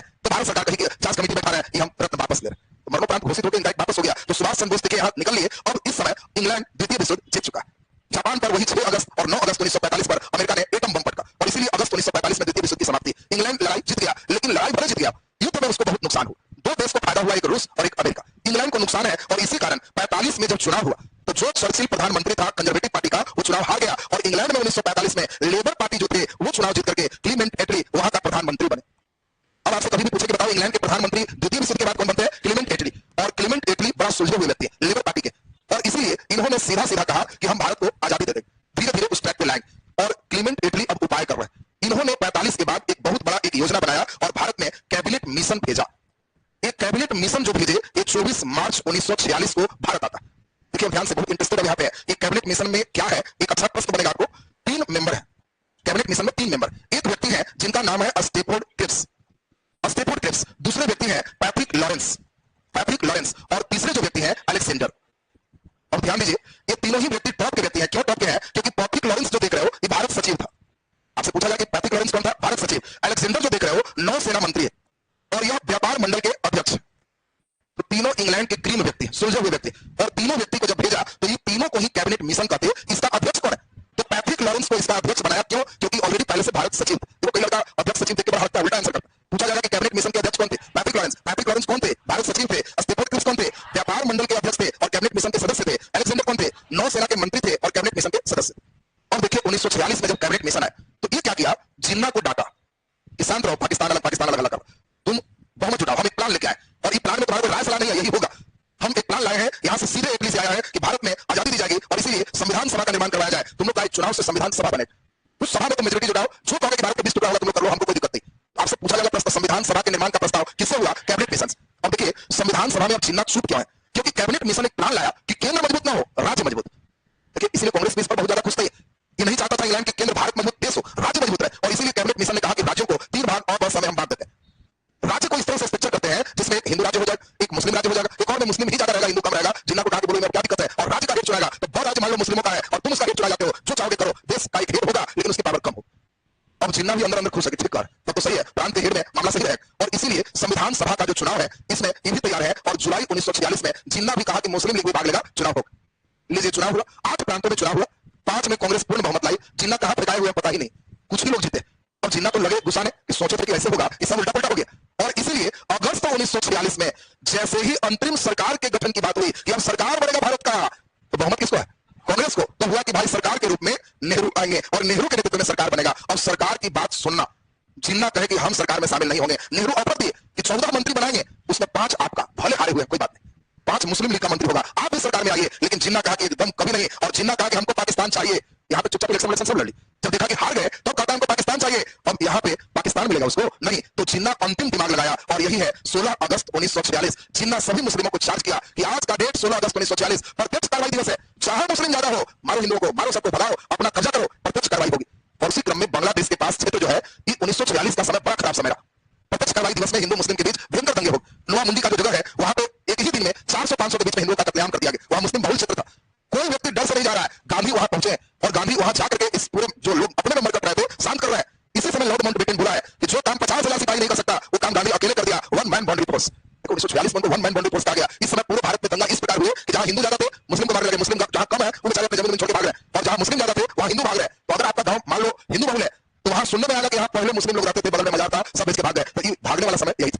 प्रत्यक्ष कार्रवाई दिवस में पूरे भारत में जब दंगा फैल गया तब बड़ा मुश्किल से हेड कौन है? बेबल दिमाग लगा रहा है कि और क्या करे, दंगा तो शांत हो गया। बेबल समझा रहा है कि देखो सरकार नेहरू का बन गया, कि तुम हल्ला करोगे तो जो आया था कैबिनेट मिशन में पाकिस्तान की बात ही नहीं किया, हल्ला करने से पाकिस्तान अलग नहीं हो, सरकार में शामिल हो और वहां कुछ करोगे तो हो सकता है। तो अब जिन्ना कह रहा है कि तो सब सरकार तो बन गया, अच्छा क्लीन पोस्ट मिल गया। बेबल मना कि इधर आओ, जो पोस्ट चाहिए मंत्री बोलो तुमको दिला देते। अब सोचो जो जिन्ना इतना हल्ला हंगामा किया वही जिन्ना अक्टूबर 1946 में कह रहा है कि हम भी सरकार में शामिल हों। जिन्ना भी कह रहा है सरकार में शामिल हो। कई जो मंत्री बड़े हुए थे उनका रिजाइन लिया गया और 5 पोस्ट क्रीम मंत्री जिन्ना अपने डिपार्टमेंट रखा। और ये जो अंतरिम सरकार का मंत्रिमंडल है इससे आपको क्वेश्चन पूछे जाएंगे। फिर पहला मंत्रिमंडल से आपको क्वेश्चन पूछा जाएगा। तो अंतरिम सरकार जो बना कब? 1946 अगस्त में ही बना, अक्टूबर में जिन्ना शामिल हो। और अंतरिम सरकार का जो मंत्रिमंडल, इस मंत्रिमंडल में आपसे पूछा जाए उपराष्ट्रपति कौन? नेहरू। इसमें प्रधानमंत्री पोस्ट नहीं है, उपराष्ट्रपति के रूप में कौन है? नेहरू। इस समय बड़ा अच्छा प्रश्न आएगा कि बताओ रक्षा मंत्री कौन? रक्षा मंत्रालय, रक्षा, तुम रक्षा कैसे करोगे? कमजोर रहोगे तब, बल रहेगा तब, बल रहेगा तब तो बलदेव सिंह है। अरे दिमाग में रक्षा कैसे करेंगे? बल रहेगा तब, बलदेव सिंह। गृह मंत्रालय सरदार वल्लभ भाई पटेल। बोलो इस समय खाद्य मंत्री, जल्दी बोलिए। तो ई है आपके राजेंद्र बाबू और मंत्री हैं इनके पास कौन? कृषि। अब सोच लीजिए, आपसे पूछा जाएगा कि अंतरिम सरकार में कृषि और खाद्य मंत्री थे राजेंद्र प्रसाद, मंत्रालय आपसे पूछा जाएगा, इस दिमाग में एकदम सेट करते जाएंगे। रक्षा, गृह, खाद्य, हम लोग कृषि, इसको देखिए। अगले मंत्रालय की अगर बात करें तो इसमें ध्यान दीजिए, इस समय स्वास्थ्य मंत्री कौन है? बोलो। हाँ, ये है गनीफर अली खान। गनीफर अली खान ये आपके स्वास्थ्य मंत्री। इस समय आपको और भी मंत्री पूछे जाए, 2-3 मंत्री और बोलो। वित्त मंत्री, बहुत बढ़िया। आपसे पूछा जाए अंतरिम सरकार में वित्त मंत्री कौन थे, तो लियाकत अली। लियाकत अली वित्त मंत्री। इस समय रेल मंत्री कौन है? हाँ, अरुण आसफ अली। अरुण आसफ अली ये आपके रेल मंत्री हैं। तो ध्यान दीजिए, इस समय जो मंत्री हैं, अगर आपको कहा जाए कि बताओ इस समय रक्षा मंत्री कौन? रक्षा हो गया। इस समय एक और मंत्री कर लो, कौन सा? श्रम मंत्री। इस समय श्रम मंत्री कौन है? तो श्रम माने मेहनत करना, मेहनत करने वाले के ही जग में जीवन चलते हैं, इसलिए जगजीवन राम। बात समझिए, सब दिमाग में सेट करना। जब कहेगा श्रम तो कहना मेहनत, जो करेगा उसी का जग में जीवन चलेगा, तो जग जीवन। इस समय शिक्षा मंत्री कौन है? अंतरिम सरकार में शिक्षा मंत्री कौन है? हाँ, जो शिक्षा प्राप्त करेगा वो एक दिन राज करेगा, राजगोपालाचारी। बात दिमाग में सेट करेगा। तुमको दिमाग में खाली स्टेप सेट है, नाम क्लियर है, सुन लो, अभी जस्ट याद हो जाएगा। शिक्षा कौन है? राजगोपालाचारी, क्योंकि शिक्षा प्राप्ति से राज होगा। श्रम करने वाले लोग का जग में जीवन चलता है। रेल सूर्य निकलने के बाद पहले चलता था, तो अरुण से रिलेटेड अरुण आसफ अली। वित्त, वित्त मैंने पैसा, कहेगा कि पैसा छीन लेंगे तो लियाकत छीन लेगा, तो वित्त में ध्यान रखना, लियाकत अली। वित्त में कौन है? लियाकत अली। स्वास्थ्य गनीफर अली खान, कृषि खाद्य राजेंद्र प्रसाद, गृह वल्लभ भाई पटेल, रक्षा में बलदेव। अब बताओ, अगर इधर हम मिटा दें, क्या अंतरिम मंत्रिमंडल क्लियर है? नाम बोलो। उपराष्ट्रपति जवाहरलाल नेहरू, रक्षा बलदेव सिंह, गृह सरदार वल्लभ भाई पटेल, कृषि खाद्य राजेंद्र प्रसाद, स्वास्थ्य गनीफर अली खान, वित्त लियाकत अली, रेल अरुण आसफ अली, श्रम जगजीवन राम, और शिक्षा कौन है? राज करने वाला चक्रवर्ती राजगोपालाचारी। अब सुन लीजिए, यह था 46 के अंतरिम सरकार में। बड़ा इंपॉर्टेंट यहाँ पर है, 47 में जब सरकार बनेगी तो वहां पर जो मंत्री बनेंगे, पहला मंत्री, ये अंतरिम सरकार के मंत्री और स्वतंत्र भारत के मंत्री है, लगभग कैबिनेट वही रहेगा, 2-3 चेंज होगा, ध्यान में सेट रखना। अब सुन लीजिए, मंत्री सब बन गए, सरकार गठित कब हो गई है? 46 में। लेकिन अब सुनो, मंत्री बना भी दिए, अच्छा पोस्ट भी ले ली, जो देख रहा है लियाकत अली, वित्त मंत्री छीन ली, स्वास्थ्य मंत्री छीन ली, जहां जहां पैसा था अली जिन्ना सब ले ली, और सब लेने के बाद फिर कह रहा कि ना पाकिस्तान चाहिए, पाकिस्तान चाहिए, हम ऐसे नहीं मानेंगे। बार बार इतना मुद्दा गंभीर हो गया कि पटेल अंतिम में कह दिए कि अगर मुस्लिम लीग के सब रिजाइन नहीं लिए तो कांग्रेस के सब लोग रिजाइन दे दें, एकदम हटाइए इसको।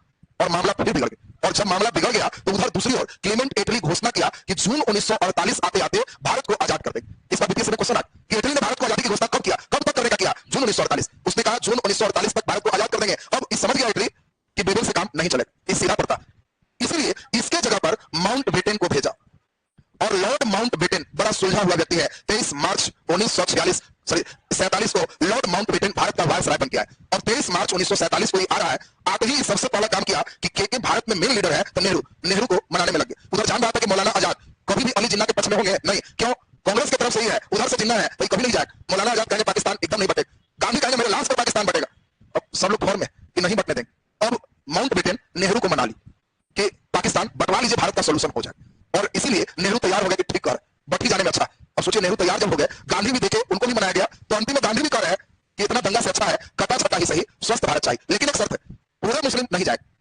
आजादी की लड़ाई हिंदू और मुस्लिम मिलकर लड़े। आज जब जश्न मनाने की बारी आ रही है तो जो मुस्लिम जाना चाहते हैं जाने दीजिए, जो भारत रखना चाहते हैं वो भारत रहे। और गांधी का यह सुझाव पर सब लोग लगभग तैयार हो गए, और यही सबसे इंपॉर्टेंट था 3 जुलाई 1947 की मीटिंग।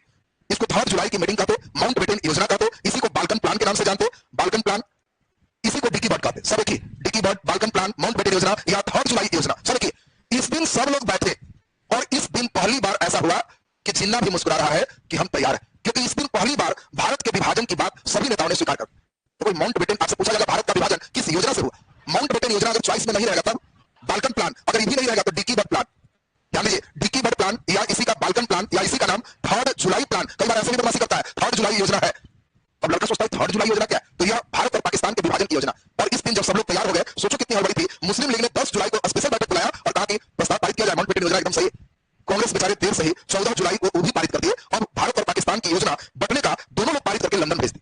और लंदन में क्लेमेंट एटली देखा कि अब कोई गतिरोध नहीं है, दोनों पार्टी तैयार है, तो लंदन के संसद में 18 जुलाई 1947, ध्यान दीजिए, वहां के संसद भवन में प्रस्ताव पारित हुआ, भारतीय स्वतंत्रता अधिनियम प्रस्ताव।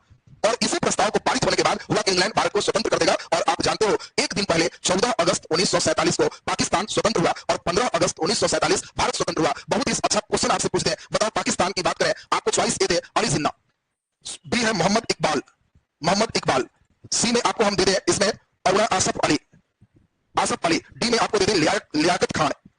अब सुनिए जरा ध्यान से, सोच लो, भारत की जब विभाजन की बात हुई तो मोहम्मद इकबाल साहब जब इंडिया में थे तो गाना गाए थे, सारे जहां से अच्छा हिंदोस्तान हमारा। और जब पाकिस्तान बटा तो बुढ़िया बिस्तर समेट के चल दिए, सब लोग कह रहे हैं कि सारे जहां से अच्छा हिंदोस्तान हमारा, कहां जा रहे हैं? लेकिन ये बेचारे पाकिस्तान चले, और जब पाकिस्तान गए तो वहां का अलग गाना थी, मुस्लिम है हम बता वतन है सारा जहां हमारा, तेगों के साए में हम पलकर जमा हुए हैं, खंजर मिसा हमारा, मुस्लिम है हम, वतन है सारा जहां हमारा। वहां के सॉन्ग बर्बादी। अब पाकिस्तान की जो बात है उसको समझो। अब देखो एक जान के आपको गहरा आश्चर्य हो, 3 जुलाई को प्लान क्या बन रहा है पाकिस्तान में बात चल रही थी पूरा पंजाब चाहिए। तो आखिर हुआ कि पूरे पंजाब देंगे तो पंजाबी लोग कहां जाए? तो प्लान किया कि आधा पंजाब ले लो, आधा पंजाब रहने दो, पंजाबी रहेंगे। जितने पंजाबी यहां रह रहे हैं उनको आदेश देंगे कि इधर आ जाओ, और मुस्लिम लोग वहां जाके बसी। उसी में पंजाबी ट्रेन से आ रहे हैं तो आप गदर सिनेमा का सीन देखिए, आधा पंजाब पाकिस्तान आधा इधर, उसी में चाटा करू खाने वाला सीन जो देखा ना वो इधर का। अब ध्यान दीजिए, पाकिस्तान पंजाब के बाद क्या मांग किया? कश्मीर। हम लोग कहे कि कश्मीर हमारा नहीं है, उस समय राजा हरि सिंह का, तो वो नहीं मिलेगा, तो ये कश्मीर की बात भी भूला जाओ। सिंध, ये सिंधु का क्षेत्र पूरा ले लो, और बलूचिस्तान ये पूरा ले लो। तो हम लोग बलूचिस्तान दिए, सिंध दिए, कश्मीर नहीं दिए, आधा पंजाब दिए। तो हम लोग ऑब्जेक्शन किए, चीना कहे कि तब आधा पंजाब और कश्मीर ये कहा गया। तो हम लोग कहे कि कोई बात नहीं, आधा पंजाब और कश्मीर का एरिया जोड़ लो। उन दोनों एरिया के बदले हम यहाँ पाकिस्तान देते हैं, ये बांग्लादेश। बात समझिए, पाकिस्तान केवल एक तरफ नहीं मिला, कई लड़के समझता है पाकिस्तान उधर है। हम लोग पंजाब और कश्मीर के एरिया के बदले ये एरिया दोनों जोड़ करके यहाँ दिए, और कह दिए जिन मुस्लिमों को इधर नजदीक है इधर जाओ, ये भी पाकिस्तान है, जिसको इधर नजदीक है उधर जाओ, वो भी पाकिस्तान है। दोनों तरफ पाकिस्तान था, पूरब भी पश्चिम। ये तो भाग्य अच्छा मनाइए, धन्य लेडीज थी इंदिरा गांधी, जो इसकी पूछ ऐट करके कही कि तुम घोषणा करो कि हम तुम्हारी तरफ नहीं है, स्वतंत्र देश। ये कहा कि मारेगा तब हम है ना, मारेगा तो सिर्फ हमसे लड़े। और यही काम हुआ, भारत पाकिस्तान के बीच लड़ाई हुआ, और उस बीच में बांग्लादेश स्वतंत्र हो गया, ये पाकिस्तान नहीं रहा। हम लोग परेशान थे कि बॉर्डर पर से इतना ही तंग करता है, दोनों तरफ तंग करेगा, ये अलग देश हो जाएगा तो शांति खाली इधर देखे। अब यहाँ पर मामला एक और उलझा। माउंटबेटन योजना में बदमाशी क्या था, हुआ कि यहाँ छोटे छोटे कई राजा है, जो राजा भारत में मिलना चाहे भारत में मिले, पाकिस्तान में मिलना चाहे पाकिस्तान में मिले, स्वतंत्र रहना चाहे तो स्वतंत्र है। अब लीजिए, वो चाहता ही नहीं था कि कोई बड़ा भारत का निर्माण। अब इसी क्रम में हैदराबाद के निजाम ये कह रहे हैं कि हम स्वतंत्र हैं और मिलना होगा तो पाकिस्तान तरफ से मिले। जूनागढ़ का निजाम ये कह रहा है पाकिस्तान में मिले। इधर हरि सिंह का 36 का आंकड़ा था, जवाहरलाल नेहरू, हरि सिंह का नेहरू से कभी मिलेंगे नहीं, और रहा पाकिस्तान से मुस्लिम कंट्री है, हम उधर भी नहीं मिलेंगे, हम स्वतंत्र है। अब सब स्ट्रक्चर जिसको जैसा इच्छा हुआ कर लिया। यहां पर क्या हुआ, जब जूनागढ़ के निजाम का पाकिस्तान में मिलेंगे, तो इस समय गृह मंत्री थे वल्लभ भाई पटेल राज्यों का विलय कर रहे थे, सबको समझा रहे थे कि सुनिए आप राजा हैं, हेड है, इलेक्शन होगा, आप मुख्यमंत्री बनिए, पूरा तो आप ही का है, केंद्र को मजबूत बनाइए। करते करते सब राज्य से दस्तखत करा रहे थे, लेकिन जूनागढ़ और हैदराबाद मानने को तैयार नहीं।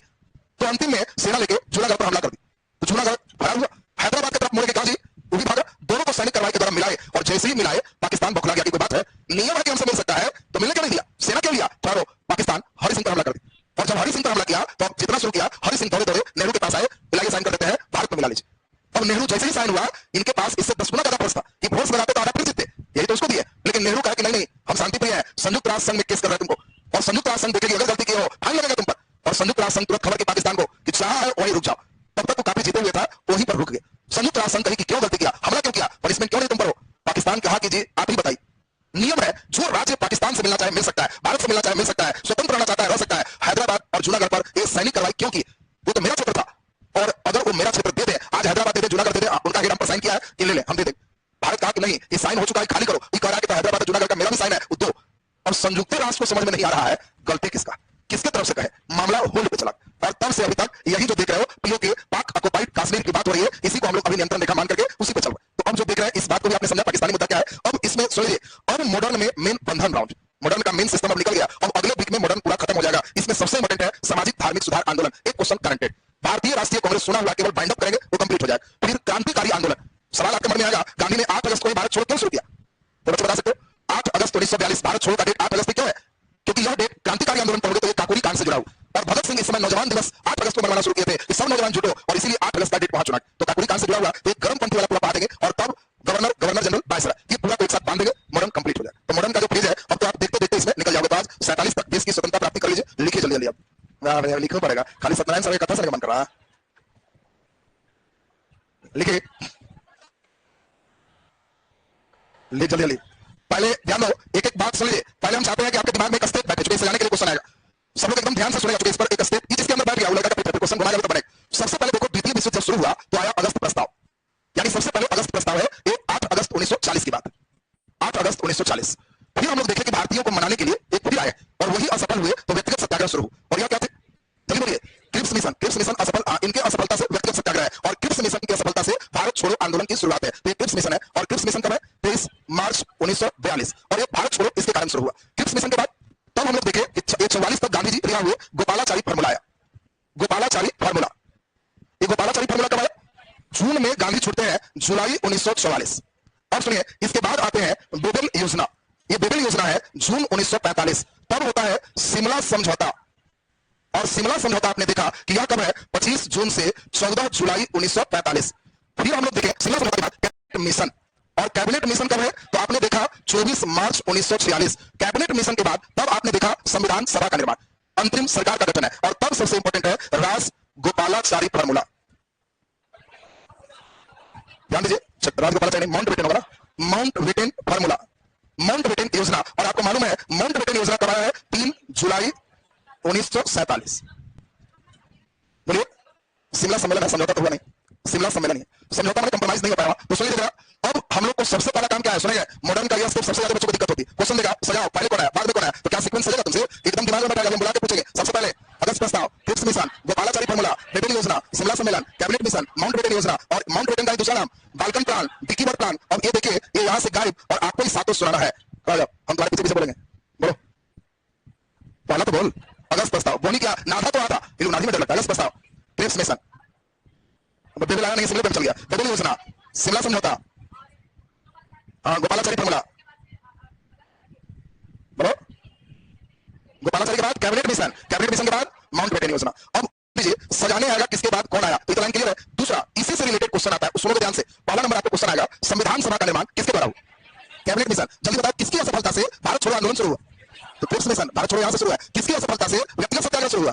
तो अगस्त प्रस्ताव। सारा स्टेप आपके दिमाग में आना चाहिए। और जो लड़का का ये स्टेप एकदम घूम रहा है, तो मतलब एकदम मॉडर्न घूम रहा है। इसलिए तुमको एक जगह की अलग अलग पढ़ने के बाद एक जगह कॉपी में कर लेगा तो अच्छा स्टेप हो जाएगा। तो बोलो क्लियर हो गया सबका? अब फटाफट नोट किया जाए कि अगले दिन नोट करेगा, अगले दिन सब लोग एकदम भाग गया सब रे, ये सब बुढ़ारी कैसे बीतेगा हमको ये सोच के आश्चर्य लगता है इन लोग। चलो अरे कोई बात नहीं, जब नहीं माना तो कोई बात नहीं, अभी रहेगा। सुनो अरे, इसमें ध्यान दीजिए, कल का जो क्लास है शांति रहो, कल के क्लास में आप लोगों का प्यारा स्पेशल हिस्ट्री होगा, उसके बाद केमिस्ट्री बायोलॉजी की क्लासेस चलेंगे। इसमें कल टेस्ट भी होगा। हिस्ट्री के टेस्ट में आप लोगों का प्लान बताया हुआ था कि आप लोगों को कहां से क्वेश्चन हो, सिर्फ 1857 के विद्रोह। तो हमें लगता है कि खूब बढ़िया कर लोग, अवध में भी 1857 विद्रोह हुआ तो हो गया। दूसरा सुन लो, उसके बाद अगला सैटरडे में रखा है गांधी, दक्षिण अफ्रीका और चंपारण सत्याग्रह। वहां तक से फिर टेस्ट, फिर चंपारण के बाद असहयोग सविनय तक एक टेस्ट हो, और फिर भारत छोड़ो से यहां तक एक टेस्ट हो जाएगा। 4-5 टेस्ट जहां इधर दे दिया था मॉडर्न सही होते चला जाएगा। और अगले दिन मिलाने वाला काम हो जाएगा, अगले दिन रखना मिला लेंगे। मेन देश आजादी में लगा, बड़का काम में लगा रहे तुम इधर उधर करता। देश आजाद हो गया आज। चलिए आज आपका क्लास यहीं तक, अभी छुट्टी हो जाएगी।